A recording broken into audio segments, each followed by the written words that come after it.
بسم الله الرحمن الرحيم الحمد لله رب العالمين الذي خلق الإنسان وأمره لعبادته.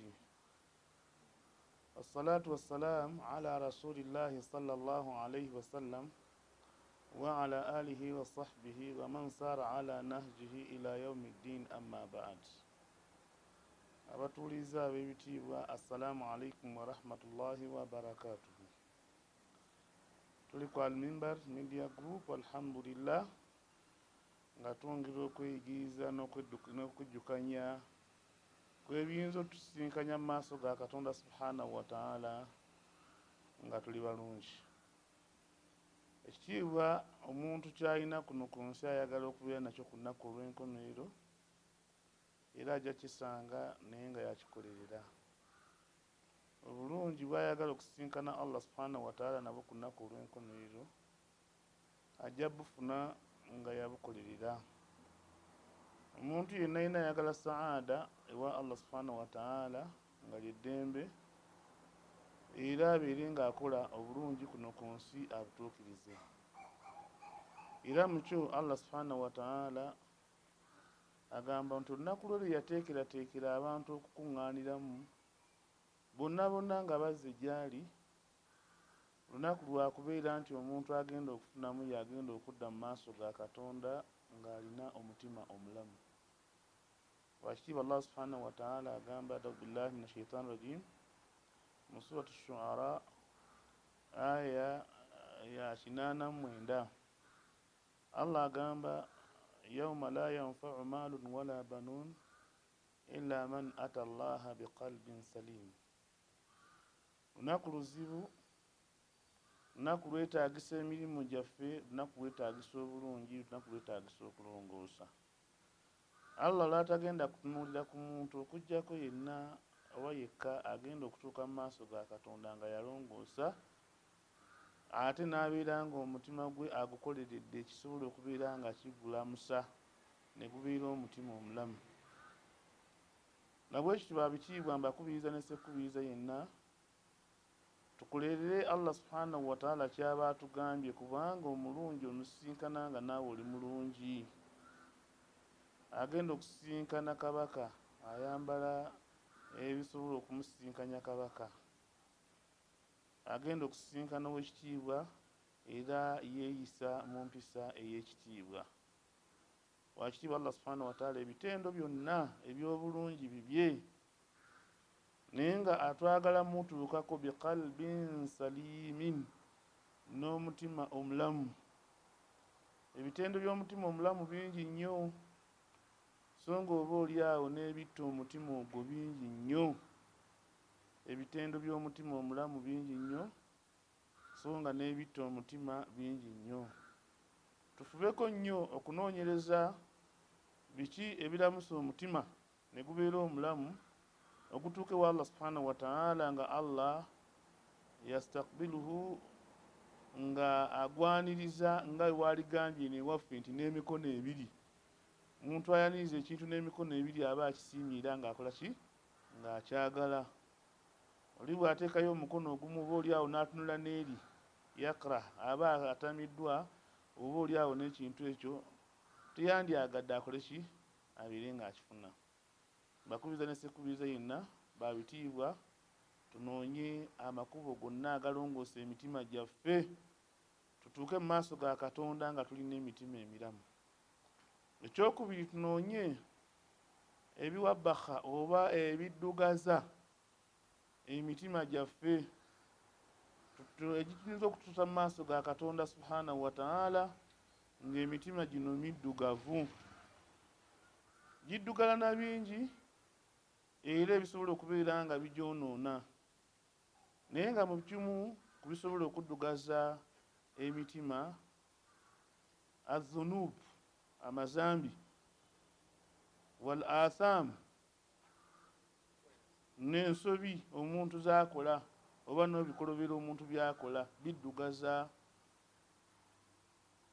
omutima gwe. Mbaka Muhammad sallallahu alaihi wasallam yagamba nti omuddu yenna yenna idha adhnaba dhanban bw'aba akoze ekikolobero kyonna n'akola ezzambi lyonna nuqitat fi qalbihi naktatan sauda,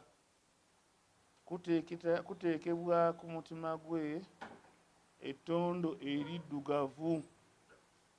Ettondo eryo eriddugavu lyonoona omutima ne gutabeera mulamu, kubanga buli lwe lubanga ettondo eryo ligenzeeko omutima ogwo ne gubeera nga gufunye amatondo agawerako, amatondo ago gaddugaza omutima ogwo. Allah n'agwogerako n'agamba nti thumma qasat qulubuhum min ba'di dhalika fahiya kalhijaara, kituuka ekiseera omutima gw'omuntu ogutonyeeko eddondo eriddugavu ne gubuna gwonna nga guddugadde, nga gufunye amatondo amaddugavu gonna ne gutuuka n'okukakanyala. Allah kyagambye nti thumma qasat qulubuhum, oluvannyuma lw'okujjula gwonna gukakanyala. Bwe gumala okukakanyala, Allah agamba nti thumma qasat qulubuhum min ba'di dhalika fahiya kalhijaara, omutima ogwo ne gufaanana ng'amayinja. Allah subhanahu wa ta'ala n'agamba nti gukakanyalira ddala, oba oliawo ne gusinga n'ejjinja obukalu. Imagine oba oggyeyo omutima gw'enkoko gugonderera, omutima gw'embuzi gugonderera, omutima gw'ente gugonderera, n'abantu baginyumirwa ogirya olw'obugonvu bwagyo, olw'okubanga gyagala okwefaananyikiriza ekibumba n'ebisigadde. Naye Allah awaana omutima gw'omuntu nti bwe gwonoona gukakanyala. Mbakubiriza ne ssekubiriza yenna nti amazambi gakakanyaza emitima, era ne muggo insha Allah mu kusomesa kwaffe okwokubiri ngenda kubabuulira ku bimu kubikakanyaza emitima gyaffe, ate oba oliawo ne biba nga bikosa abo oba oliawo abagenze n'emitima emirungi mu maaso gaani ga Allah subhanahu wa ta'ala. Mu surati Safat, Allah subhanahu wa ta'ala mu aya ey'ekinaana agamba nti wa inna min shi'atihi la Ibrahim idh jaa rabbahu biqalbin salim. Aya eno eva waggulu ng'eyogera ku nabbi Nuuhu alayhi salam ne tawhidi gwe yalina erongoosa omutima. Nuuhu alayhi salam yalongoosebwa Allah wankubadde ng'abantu be abamu baagaana, kubanga tukikiriza bulungi nti shirk yatandika ku mulembe gwa Nuuhu alayhi salam, nga basinza Wadda ne Suwaa ne Yaguutha ne Yauuqa ne Nasra. Baali ibadun salihin, baali abaddu abalungi. Thumma abajja oluvannyuma ne babafuula bakatonda basinza. Bwe babafuula bakatonda, Nuuhu alayhi salam n'abagamba nti bannange bye musinza si byebyo, bimuteekeddwa osinza mubiveeko. Nuuhu alayhi salam ne bamusinza amaanyi, n'awanika emikono ewa Mungu n'agamba nti rabbi la tadhar ala al-ardi min al-kafirina dayyara. Ng'olwo n'obusungu bumukutte basinza ebitali Allah. Allah agamba nti Nuuhu yasaba edduwa nti Katonda toleka ku nsi nyumba yonna yonna ya mushrik agatteka ku Allah subhanahu wa ta'ala, kubanga ayonoona omutima gwe. Innaka intadharhum yudillu ibadaka wala yalidu illa fajiran kaffara. Nti wakitiibwa Allah subhanahu wa ta'ala bw'onooleka omuddu mushiriku kuno ku nsi afa aveeko, kubanga buli lwanaazaala tagenda kuzaala okuggyako ng'azaala mushirk. Kyeva olaba nti abashiriku awo wetulabiddeko nti ge gamu ku mazambi agoonoona omutima gw'omuntu ne gwonooneka. Wakitiibwa Allah subhanahu wa ta'ala oluvannyuma lw'okwogera ku Nuuhu kwe kutuzaako n'atugamba nti wa inna min shi'atihi, n'abantu abaali mu kibinja kya Nuuhu ekitukuvu ekirongoose ekya tawhidi ekirongoose emitima gyakyo la Ibrahim, mwalimu nabbi ayitibwa ani? Ibrahim. Agamba nti idh jaa rabbahu biqalbin salim. Ibrahim Allah agenda omuyita okubeera nga amutuma yayolekera eri Allah subhanahu wa ta'ala biqalbin n'omutima salimin omuki omulamu.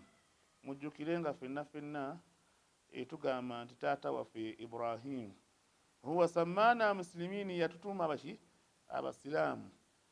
Yatuuka mu maaso ga Katonda ng'alina omutima omuki omulamu. Mbakubiriza ne ssekubiriza yenna, emitima gyaffe gyonooneka na bingi. Tufunyeeko kamu nti shirk eri mu bintu ebyonoona omutima. Katonda ayagala tutuuke mu maaso ge nga tulina emitima emiramu, asobole okubeera nga atusasula ensasula ennungi. Nfundikira ne aya egamba nti Allah agamba nti yawma la yanfa'u maalun wala banuun, lunaku lwa Katonda bye tukola n'abaana tebigenda tugasa illa man ata Allaha biqalbin salim, okujjako alituuka mu maaso ga Katonda n'omutima omulamu. Omutima omulamu gukolebwa na bintu biramu, tubiri nga tubikola nga twewala ebintu ebikyamu. Akasemberayo ddala ne mbategeeza nti Ibrahim gwe twalanga jjajja w'abakkiriza, Katonda taata w'obusiraamu, eyatuyita abasiraamu, yadda mu maaso ga Katonda biqalbin salimin, n'omutima omulamu. Wabillahi tawfiq wa jazakumullahu khair. Assalamu alaikum wa rahmatullahi wa barakatuh.